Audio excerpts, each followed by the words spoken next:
What's going on, everybody? Reggie, the Front Row Report. We're in Indianapolis, Indiana on Uproar 2013. I got Danko Jones. How's it going, man? Good. Thank you for taking the time to talk to me. I really do appreciate it. No problem. Awesome, man. Is it hard to believe that it's about halfway through the tour already? Is it? I didn't even know that. Well, we hopped on late because we were still in Europe touring, playing festivals. So I think we hopped on the fourth show of this tour. So It doesn't seem like it's the middle of the tour for us. If it is. Right, it's the third week. It's the third week overall of a six or 7 week tour, I think. So, about halfway for the tour. Something like that. Yeah. We're still going until September 15th. So. Yeah. So, overall, personally, I think it's the lineup overall is a bit underrated. I think personally, I think a lot of fans are missing out if they don't come out and check out this show. How has the crowd interaction been like, and the energy overall for you guys so far? So far, it's been pretty good overall. I mean, there's shows that are better than others, but today was a great show, and every show the audience has been pretty receptive for us. So I don't really have any complaints. I think this is like the people who will come see the Uproar Festival are, I think, the people we need to play to. We don't tour America as much as we should. And we've been waiting for an opportunity like this to tour. You know, we tour everywhere else, but America properly, because America is really hard to tour. It's 50 states, but you got to treat it like 50 countries, because one state is completely different than the other in terms of like musical tastes, even and so it's a lot of people think America is just America, but it's not. But it's not.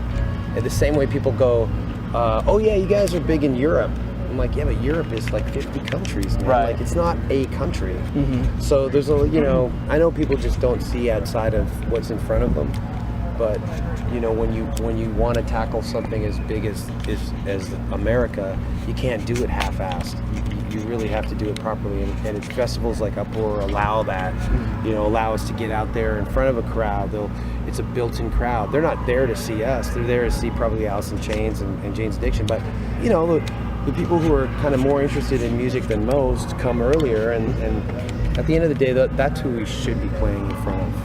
And when you guys do tour America, you tour with some of the best packages you can get on. I caught you guys in Fort Wayne a couple months ago in April with Volbeat and Spoken, which was a great tour. The Volbeat tour happened because of Europe. I saw Michael at the Wacken Open Air in Germany, the Wacken Open Air Festival, which is like the biggest metal festival in the world.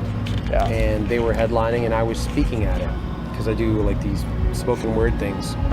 And me and Michael just like hung out. We had breakfast and we had dinner that day, and we just talked and rapped, and then I just told him, I go, look, we were supposed to tour together in 08, 09 in Europe, and that just didn't happen. Not because of our bands, but because of everybody in the middle. Right. But Michael's always wanted to take us out on tour, and we've always wanted to tour with Volbeat. And I said, listen, let's just tour together. But we're doing okay in Europe, and you're doing okay everywhere. So if I could pick and choose, if you could take us out in America, I know there's tons of bands who want it, and we just shot the shit at breakfast and dinner, and that's how it is. And true to his word, and Michael just said, like, let me see what I can do. He didn't promise anything, but true to his word, like, we got the offer for Volbeat, maybe 2 months later. Nice. And he in the music biz, a lot of people just talk, and they say bullshit, and they say what you want to hear in front of your face, and then they walk away and they just do the opposite. Right. So I respect a guy like Michael who stuck to his word. I didn't hold him to it. A lot of people have said shit to me that they didn't keep, but I don't hold it against them either. But I really think that what Michael did for us, giving us the opportunity to play in front of their crowd was awesome. Awesome. Yeah, it was a great show, a great tour. Myself being from Iowa, that was the first time I'd actually heard Volbeat, actually. Right. And first time I'd been exposed to your guys' band as well, so it was really cool for me personally to see that. And then to see you guys on Uproar on this stage is just awesome. Yeah. For a band, like you said, you guys tour a lot in other areas, other countries, Europe a lot, but not a lot in America.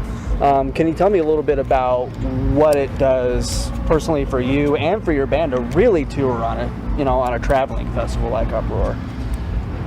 We don't usually do these things. Like, we're kind of new to all this. I know it's traveling festivals happen more in America, I think, or North America than in Europe. Europe is just like, the city's got a festival, they get a whole bunch of bands, they play for 2 or 3 days, sometimes 4 days, and then that's it. And then you move on to the next city and the next festival. And I love that because it changes every day, and you're always looking to see if bands you really like are playing, or your friends are playing, and it always ends up being really cool. I've met a lot of bands that way and made friends that way. But we've never done this like traveling thing, and it's kind of cool. You know, it's cool if the bands are on the bill are cool too, right? So on this tour, it's been great to like hang with the Walking Papers and Middle Class Rut, who we really like a lot too, and Walking Papers, obviously, because of the people in it. Yeah. And Dead Daisies, we didn't know they were on it until like a few weeks before we went to see Guns N' Roses in Toronto, and we toured with them in 2010 for a year. So we got, we were just hanging out with the guys, and they're like, and Richard Fortus and Dizzy said, "Hey, we're gonna see you on Uproar." Right? More friends, like more people we know, and so it's just made it a little more kind of comfortable, Easier to really get in the swing of things because you're and you're just not the odd man out, and just not knowing anybody right off the tops. Awesome. You guys are touring on Rock and Roll is Black and Blue, which I think is one of the best album titles I've ever heard. You guys always seem to have great titles, but it's also a really meaningful title, I think. I saw you, I watched an interview with you recently, it was over in Europe, where you talked about the state of rock and roll music over here, how it speaks to that. But the album itself is just this good, straight, solid rock and roll record, which is, it's good to see these days. Great. It's been that way throughout your career. You haven't really changed it up, and I know that you don't like, progress. You like to keep it how it is in your element. You can say progress. You were about to say we don't progress. That's not okay. I know you were gonna be. I caught myself. That's fine. I think progression is a bad word sometimes. So people tend to lean on that, and I don't necessarily always think it's a compliment. Right. Yeah. That's why I kind of tried to steer away from that, because it's not really a great word to describe a lot of things. Well, I mean, it's rock and roll. Rock and roll is an old way of music. It was perfected a long time ago. So what's there to progress? Right. Yeah.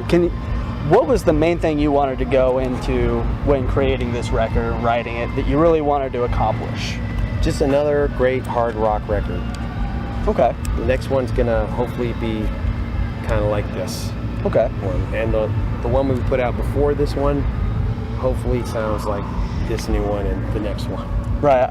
I love it when you go to pick up a record and it's like, I kind of know what I'm getting into here.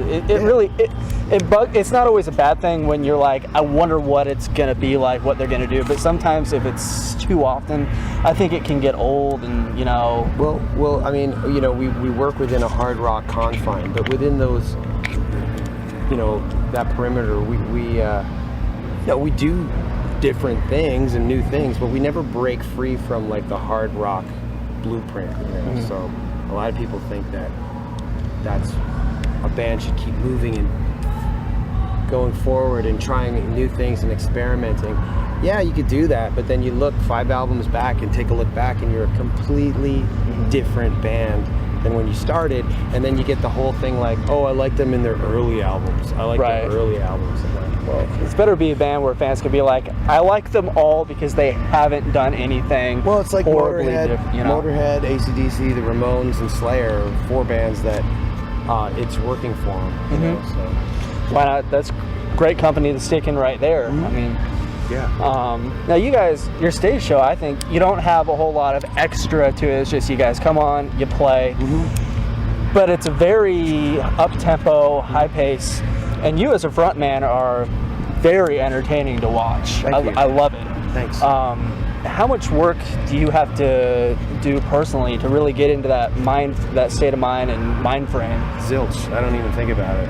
Okay. I don't have anything prepared, because the audience will yell shit out that if you stick with a script, if someone yells something out, there goes your script. Right. And the moment people sense that this is rehearsed, you don't get a genuine reaction, because you're not being genuine. So I got to go on stage with a blank slate. I don't know what the fuck I'm gonna say or what the hell I'm gonna do.